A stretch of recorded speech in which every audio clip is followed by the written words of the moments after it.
प्यारे बच्चों, नमस्कार। आपका स्वागत है विनय सर की क्लास में।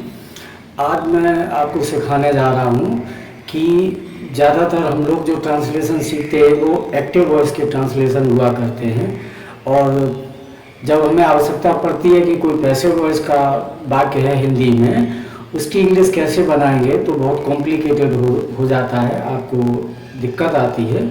तो आपकी उन्हीं समस्याओं को दूर करने के लिए प्रेजेंट इंडेफिनिट टेंस के पैसिव वॉइस के कुछ एग्जाम्पल्स लेंगे और इसके बेसिक स्ट्रक्चर को आपको समझाने की कोशिश करेंगे। आइए देखते हैं। जैसा कि आप देख पा रहे हैं, यहाँ पे मैंने नोट किया हुआ पैसिव वॉइस ट्रांसलेशन। इसका मतलब है कि हम ट्रांसलेशन डिस्कस करने जा रहे हैं, लेकिन ये ट्रांसलेशन पैसिव वॉइस की है, एक्टिव वॉइस की नहीं है। अब 12 टेंसों में से केवल 8 टेंसों की पैसिव वॉइस बनती है। तो यहाँ मैं पहला टेंस उठा रहा हूँ, present indefinite tense. Present indefinite tense के पैसिव वॉइस की ट्रांसलेशन कैसे होगी ये आपको सिखाऊंगा। अब सबसे पहले बेटा बात करते हैं कि present indefinite tense passive voice में है, ये कैसे पहचानेंगे। तो आपको पहले से पता है कि जब भी हमें वाक्य की नेचर समझनी होती है तो वाक्य के अंत में क्रिया का स्वरूप देखना होता है। यहाँ हम देखेंगे, अगर किसी वाक्य के अंत में ये डॉट डॉट का मतलब है यहाँ वाक्य कुछ है और लास्ट में जाकर के क्रिया के साथ में जाता है, ये फ्रेज जोड़ता है, जाता है। क्योंकि अगर कहीं पर लिखा हो कि राम खेलता है तो ये प्रेजेंट इंडेफिनिट का वाक्य है, लेकिन एक्टिव वॉइस में। इसकी वॉइस क्या होगी? एक्टिव वॉइस है ये। और हमारा आज का जो विषय है वो है पैसिव वॉइस, कि हम पैसिव वॉइस के सेंटेंस को कैसे ट्रांसलेट करेंगे। तो पहले यहाँ जो पहचान बताई जा रही है इसको देखेंगे। नीचे के 2 सेंटेंस में एक पत्र लिखा जाता है। अब यहाँ लिखने वाले का कोई पता नहीं है, लेकिन ये जो है क्रिया, ये नहीं लिखना। अब इसके साथ में ये एक्स्ट्रा में यहाँ पर लिखा हुआ है जाता है। इसका मतलब ये हुआ कि ये वाक्य पैसिव वॉइस में है, ठीक है ना। ये वाक्य हमारा पैसिव वॉइस में है। इसी प्रकार से नीचे के सेंटेंस में हम देखेंगे कि क्रिया तो है तोड़ना, जाना नहीं, फूल कहीं जाते नहीं, फूल तोड़ने की बात हो रही, तो ये तोड़ना तो क्रिया हो गई। और इसके साथ में ये जो मैंने बताया जाता है, ये यहाँ भी लिखा हुआ है। इसका मतलब है कि ये वाक्य भी हमारा पैसिव वॉइस का है। अब जब हम इनकी ट्रांसलेशन करना चाहेंगे तो हम देखेंगे कि ट्रांसलेशन के लिए एक फॉर्मूला हमने नोट किया है। सबसे पहले हमें ऑब्जेक्ट लगाना है और उसके बाद इज, आर, एम, सिंगुलर और प्लूरल के हिसाब से एक हेल्पिंग वर्ब लेना है।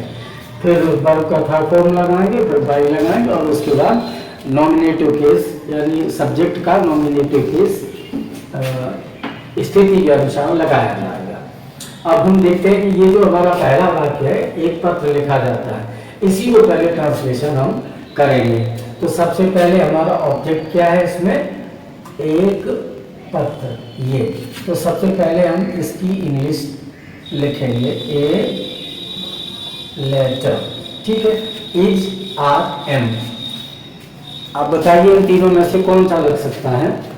तो यहाँ पर चूंकि लेटर सिंगुलर है तो इज लगा लेंगे, ए लेटर इज। उसके बाद में B3 यानी जो वर्ब है उसका थर्ड फॉर्म हमें लगाना है। वर्ब है हमारा लिखना, तो ये हो जाएगा रिटन, रिटन, ठीक है। इसके बाद में ये कंप्लीट हुआ। अब इसमें कोई वर्ड बचा नहीं है। अगर कोई शब्द बचा होता तो हम उस पर भी विचार करते कि उसको कहाँ लगाना है। इसी प्रकार से नीचे वाले में जो लिखा हुआ कि फूल तोड़े जाते हैं, तो सबसे पहले हम फूल के लिए द फ्लावर्स मीनिंग लगा लेंगे, प्लूरल है एस लगाएंगे, द फ्लावर्स।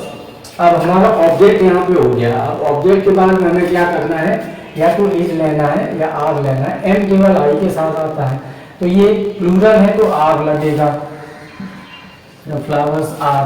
अब हम लगाएंगे वर्ब, वर्ब है तोड़ना, फूल तोड़ने के लिए मीनिंग आता है प्लक, और थर्ड फॉर्म लगाना है तो इजी लगा देंगे, द फ्लावर्स आर प्लक्ड, फूल तोड़े जाते हैं। तो ये दो छोटे छोटे वाक्य हैं। अब हम आपको यहीं पर दिखाएंगे कुछ ऐसे वाक्य जिनमें शब्दों की संख्या इन वाक्यों की तुलना में ज़्यादा होगी, थोड़े से बड़े, है ना, क्योंकि सीखने के लिए पहले छोटे सेंटेंस अच्छे रहते हैं तो हमने छोटे सेंटेंस लिए। अब साथ ही साथ हमें कुछ बड़े सेंटेंस का भी अभ्यास करना है। देखिए जैसे यहाँ पे मैं नोट कर रहा हूँ एक वाक्य, एक गीत उसके द्वारा गाया जाता है, एक गीत उसके द्वारा गाया जाता है। अगर इस वाक्य को हम समझना चाहें कि इसका टेंस स्ट्रक्चर क्या है, ये एक्टिव वॉइस है या पैसिव वॉइस है, तो आप देखेंगे कि यहाँ पर वर्ब है, गाया मीन्स गाना, सिंग, और उसके साथ में ये जाता और लगा हुआ है, इसका मतलब ये वाक्य हमारा पैसिव वॉइस का है। ठीक, अब ये जो पैसिव वॉइस का वाक्य है तो हम इस प्रकार से बनाएंगे। पहले ऑब्जेक्ट, क्या गाया जाता है, एक गीत, ए सॉन्ग। अब सॉन्ग सिंगुलर है या प्लूरल है, इस हिसाब से हमें हेल्पिंग वर्ब लेना है। तो ए सॉन्ग, एक गीत है तो सिंगुलर हुआ, इज। अब वर्ब लगाएंगे, सिंग माना गाना, और उसका हमें लेना है V3, third form, a song is संग। अब हम यहाँ तक आ गए, हमने ऑब्जेक्ट लिया, हेल्पिंग वर्ब लिया, V3 ले लिया। अब हम लगाएंगे बाई, अब क्या बचा, उसके द्वारा, इसका मतलब है बाई हर, उसके द्वारा, ए सॉन्ग इज संग बाई हर, एक गीत उसके द्वारा गाया जाता है।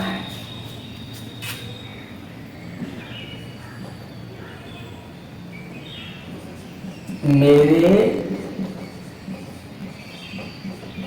मित्रों के द्वारा हॉकी खेली जाती है। बच्चे यहाँ पर भी विचार करेंगे, वर्ब है खेलना और जाता है, जाती है, ये इधर में वर्ब के अलावा, क्रिया के अलावा आगे लगे हुए हैं, इसका मतलब ये सेंटेंस भी हमारा पैसिव वॉइस में होगा। अब जब इसके ट्रांसलेशन पे हम आएंगे तो हमें फिर वही बात, सबसे पहले ऑब्जेक्ट ढूंढेंगे, क्या खेला जाता है, हॉकी, तो यहाँ पर हम लिखेंगे हॉकी, और हॉकी सिंगुलर है तो इज लगाएंगे, इज। वर्ब खेलना, प्ले, तो हॉकी इज प्लेड। अब हम लगाएंगे किसके द्वारा खेली जा रही, बाई, मेरे मित्रों के द्वारा, बाई माई फ्रेंड्स,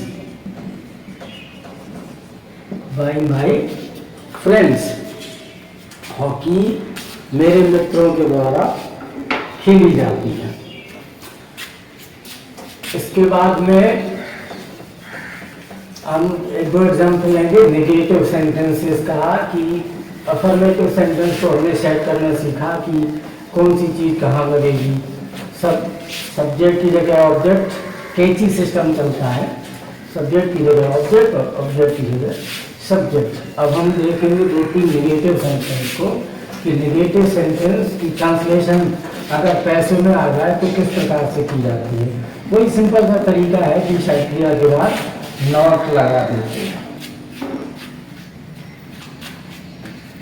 अब यहाँ पे हम नेगेटिव का एग्जाम्पल लेंगे, बच्चे के द्वारा दूध नहीं पिया जाता है, बच्चे के द्वारा दूध नहीं पिया जाता है। अब सबसे पहले तो हम इसको पहचानते हैं कि एक्टिव वॉइस है या पैसिव वॉइस है, क्योंकि वर्ब है हमारा पिया मीन्स पीना, ड्रिंक, उसके साथ में आगे लिखा हुआ जाता है, इसका मतलब ये सेंटेंस हमारा पैसिव वॉइस का होगा।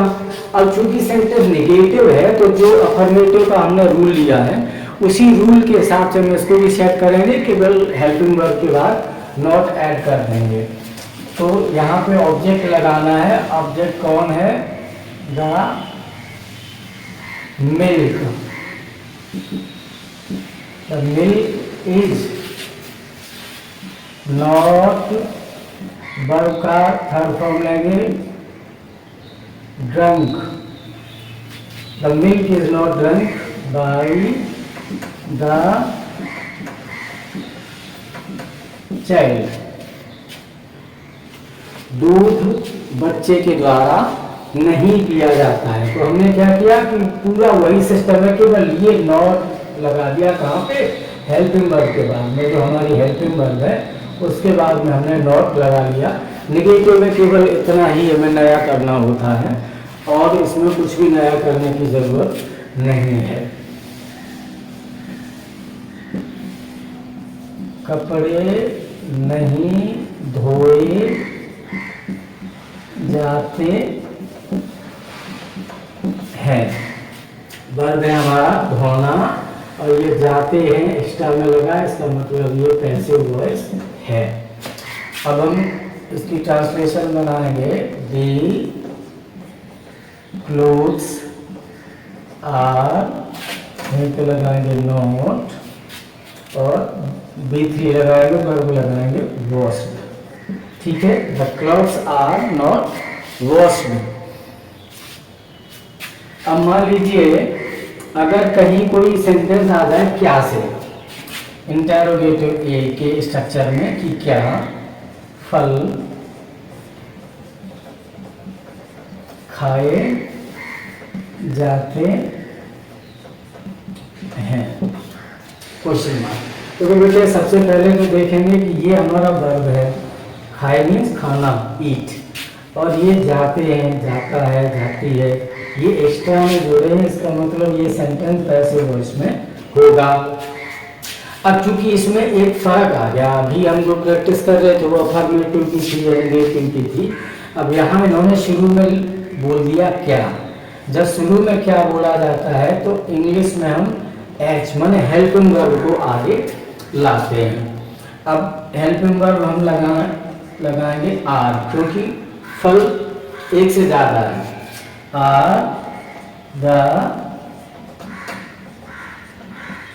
फ्रूट्स, आर द फ्रूट्स, और ईट का third form eaten, are the fruits eaten.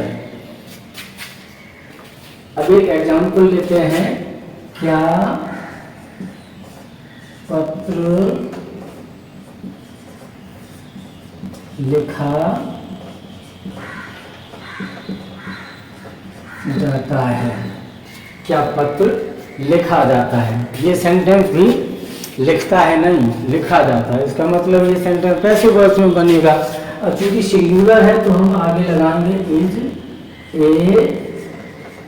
Letter